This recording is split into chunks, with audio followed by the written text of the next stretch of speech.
Today guys, I'm going to be going over some updates that I wish came out sooner in GTA Online. Just before we get into it, I did want to apologize in advance. I have two puppies in my room, squeaky toys, so if you hear anything in the background, that's what that is. Anyways, starting off with the very first update, and it's going to be the Cayo Perico heist. Being one of the biggest updates in GTA Online history, it would have been amazing if this update came out 2 to 2.5 years before its initial release date.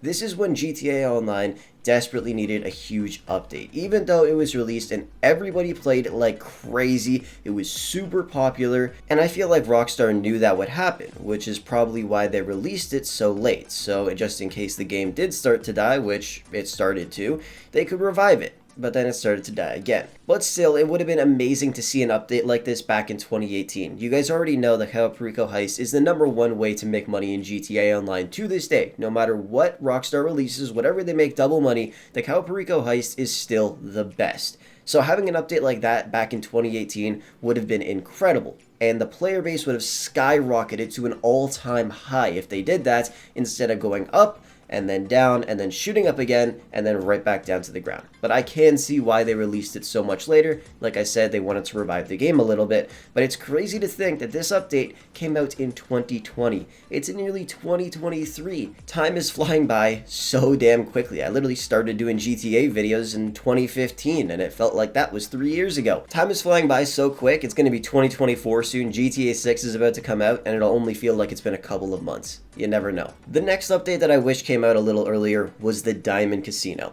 Not the heist, just the casino by itself. This is possibly one of the best additions in GTA Online history.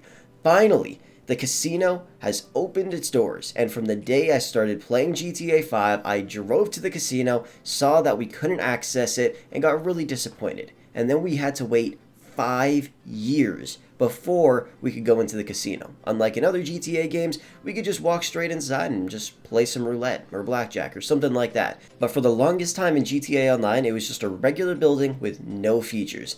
And then they released the teaser trailer. The very first thing you see is the roulette wheel spinning, and you hear the guide in the background saying, "Finally open for business." Everybody was so hyped about that, and then when we found out that there's going to be a lucky wheel and we had a chance to win a free car every single week, it was freaking amazing. And then when it actually came out, literally every single person in any lobby I went to was at the casino. And it was honestly pretty cool. We could own the penthouses, throw a penthouse party, people were up on the roofs having a great time. It was honestly an amazing vibe. And then back then, of course, there was the horse racing glitch that you could do, where you could use the touchpad on your controller to outsmart the game and make it think that you're betting $100 when in reality you're betting $10,000. But the game only charges you $100, and if you win double $10,000. But if you lose, you only lose $100, and it was honestly great. Everybody made so much money off that crap. I would have loved to see this casino added a very long time ago, or even when the game first came out.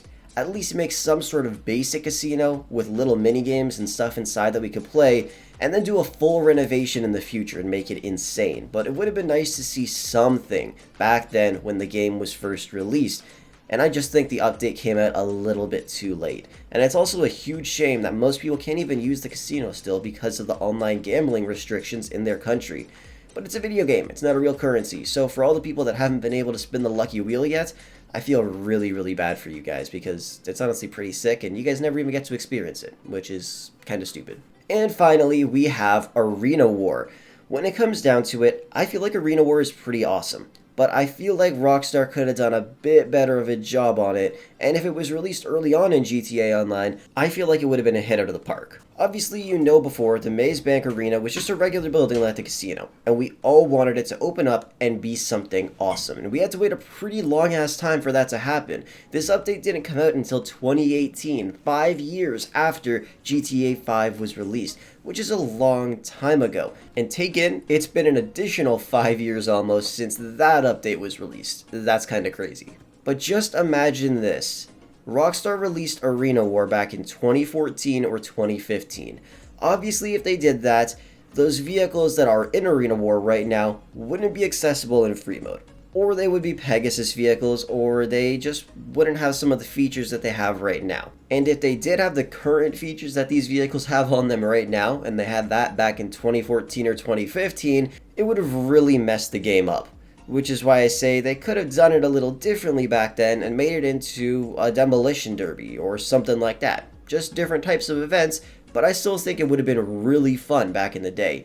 Since they released it so late, people played it for a bit, but then everybody kind of just stopped. And Rockstar tried to revive it by making it triple money sometimes, and even then, a lot of people still didn't play. The main incentive that made us want to play it is because we could get a rare vehicle like the Space Stalker or the Rusty Tractor, the Clown Van, but it's nearly impossible to get that kind of stuff unless you spend like 10,000 hours playing this game and consistently winning in Arena War. So it just took too long. There might be like 10 people in the world that have actually achieved the goal of getting the Space Stalker in Arena War, which is crazy. I just think if this update was released a lot sooner, it would have been a lot better for the community. And I think if this update was released a lot sooner, it would have done a lot better, because back then, people would have enjoyed it more. And to be honest, at the end of the day, I feel like every update in GTA Online in the past 6 years should have come out a little bit earlier. Other games put out major updates a lot more frequently than Rockstar Games does for GTA 5. Obviously, they're trying to keep the game alive as long as possible, but still, I feel like they could have done a little bit better on the updates, because when they release one, we have fun with it, and then we're waiting like 3 to 4 months for something, and everybody's just bored out of their minds waiting until Rockstar releases a little teaser, and if we don't like the update, then we're disappointed for a year. Anyways, let me know down below what you guys think of the updates that I mentioned above. Do you think they should have been released earlier, later, or do you think they were released at the perfect time? I'm curious to see what you think, and also let me know down below if there's any other updates that you think should have came out a little bit earlier. Anyways, thank you guys so much for watching the video. I hope you enjoyed it, and with that said, I will catch you guys in the next one.